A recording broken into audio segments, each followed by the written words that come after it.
All right, guys, we're back again with Mazda Monday. And as I told you last week on this video, I just want to go over the next stages. I mean, I've already done them, all the mods already. The cars is complete. You know, after I did the dynos, there's like not much more power I can gain. So the only way to, you know, go faster or accelerate faster was to make the car lighter. So I did two main modifications to make the car lighter. My car actually, even with the VT supercharger, it weighs less than stock. The VT supercharger adds about 40 pounds after you take off all the other parts, about 40 to 45 pounds to the car. But right now, I've taken off enough weight to be almost 40 pounds under the stock weight of this car. So today we're just going to go over my my Dohan battery. So because I have a Japanese model, the car comes with a Group 35 battery.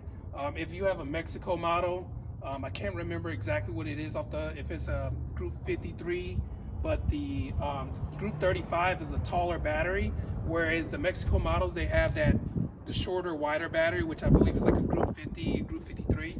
I'll list it in a link below. But today I just want to go over my lithium battery. I know some people say it's dangerous because it's not good in extreme temperatures, whether it's too hot or too cold, because the battery will only charge in a certain temperature range.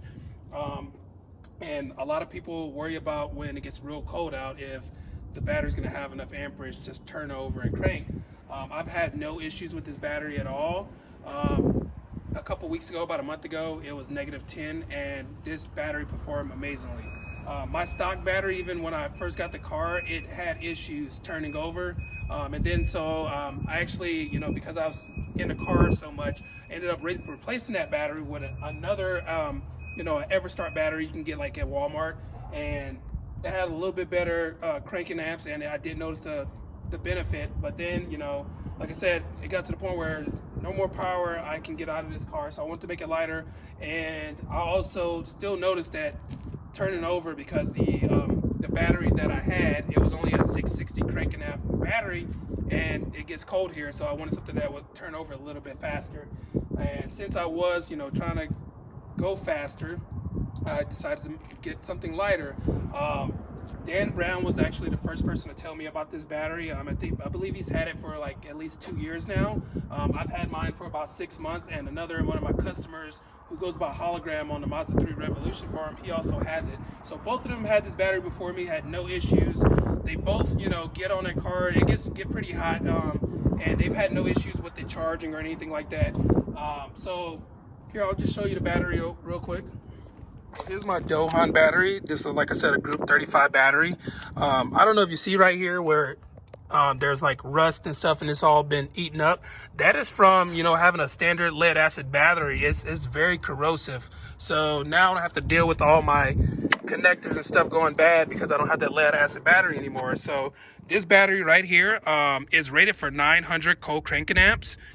But when I got this tested at Mazda last week, it was almost at, you know, 1700 cold cranking amps.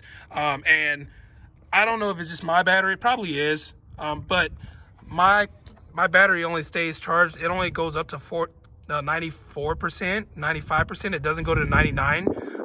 And I believe, you know, I might have got a battery with a bad cell, not necessarily bad, but it doesn't charge as good as the other cells. Because the other two customers that I know of that have it, it stays at 99% charge, but I don't really need more than 1700 cold cranking amps. So this battery has been amazing to me. And like I said, this battery, I believe, I'll put it in a link, I believe it's 12.8 pounds. The previous battery, the Everstart one that I had before this, was around 36 pounds, I believe. And so this is noticeably lighter. And like I said, it's a lithium battery. And like, there is a battery management system that protects the battery from being overcharged and charging in a situation where it's too cold or too hot of temperature. So you go over here, and it's like regulated, so it stays at 13.2 volts when it's off. Theirs might be a little bit higher because they have a higher quality one. I believe I might have got one of the batteries that didn't test the best because I asked them for a deal. So I got this battery for $380 because I directly messaged them. The other two users, they paid about $420 to $430 for their battery. So they probably got a better battery that stayed at 99%, and I might have one with a recycled cell. Not sure, but it doesn't matter to me. The battery's been great. Starts so quick. Like sometimes I can't even tell that the car is on because the battery starts so, like the battery turns the crank over so quick. So yeah, my starter, hopefully it lasts, but like this is a great upgrade if you are having issues with your battery. Now, when I went to the dealership, the one thing they were telling me about, like I asked them, what is the number one issue for Mazda, and like when it comes to servicing and getting parts replaced and whatnot, they told me the battery is the number one serviced item at their Mazda dealer. And a lot of it is because of different things you have plugged into your OBD2 port. Because as you know, if you open a door in a car, the electronics turn back on. Like the USB port will turn back on for a few minutes, right? And so what the guy who works at the service, what he was telling me is people are using the OBD2 Bluetooth device for their insurance company, and they're plugging it in, and it turns on every every 30 minutes to ping the GPS location. Now what's happening is every time that turns on, every 30 minutes, now the car reactivates, just like when you have the door open. So then now the car is, staying on for a few minutes every time that 30-minute window rolls around and the battery just drains. So that is an issue. Like pretty much the most but the most replaced part that comes on the car is the battery. Like I said, I've had no issues with it. The weather is going to start getting warmer, so I'm wondering how it's going to perform with the higher temperatures in the engine bay.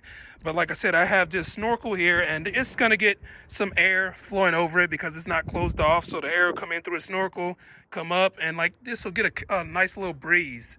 So not too worried about the carriage fires. If it happens, I'll let you guys know. But this is an amazing upgrade. I really love how fast this car starts up. So if you want, I'll go ahead and turn my car over so you can just see how there's no like delay.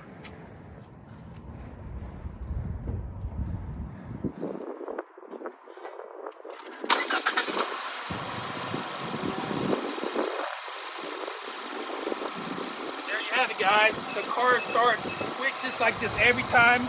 No matter if it's -10 or it's 100 degrees, the car has been flawless with this battery. And so like what I was telling you guys earlier about that, this being the number one issue with a lot of Mazdas is just bad batteries. With the new CX-90s, if the battery dies, it says 100% charge now, but it doesn't go 100%. But anyways, when the battery dies, there's no way to unlock take the car out of park.